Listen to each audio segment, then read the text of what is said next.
Juan Branco atomise la croyance de la méritocratie avec un simple exemple. Écoutez la fin.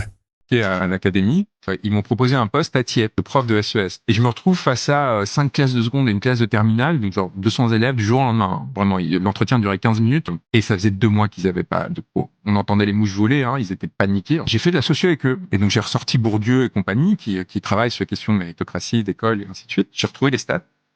Et je leur ai dit, est-ce que vous pensez que vous êtes 40 fois, qu'il y a une possibilité que vous soyez collectivement 40 fois moins intelligent que des gamins qui sont nés à 15 kilomètres de chez vous? Est-ce qu'il y a une possibilité génétique, sociale, quoi que ce soit, qui explique que vous soyez 40 fois moins, pas une fois et demi moins, pas 20% moins, non, 40 fois moins intelligent?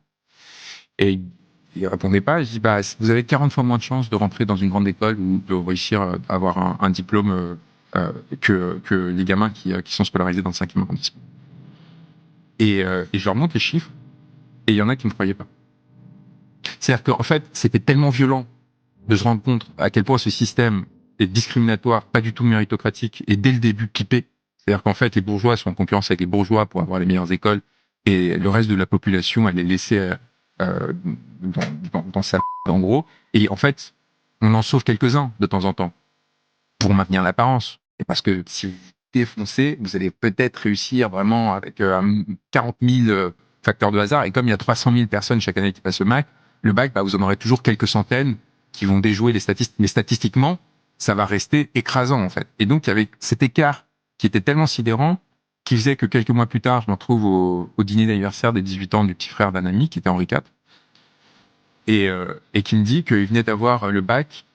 Il venait de passer le bac, donc il était en terminale ES, pareil. 35 élèves, 34 mentions très bien. Il y en a un qui avait raté, qui avait que une mention bien. Et moi, dans mon lycée à Thiers, on avait 60% de réussite au bac. Donc c'est-à-dire que et il y avait eu une ou deux mentions sur. Et donc là, vous voyez ça.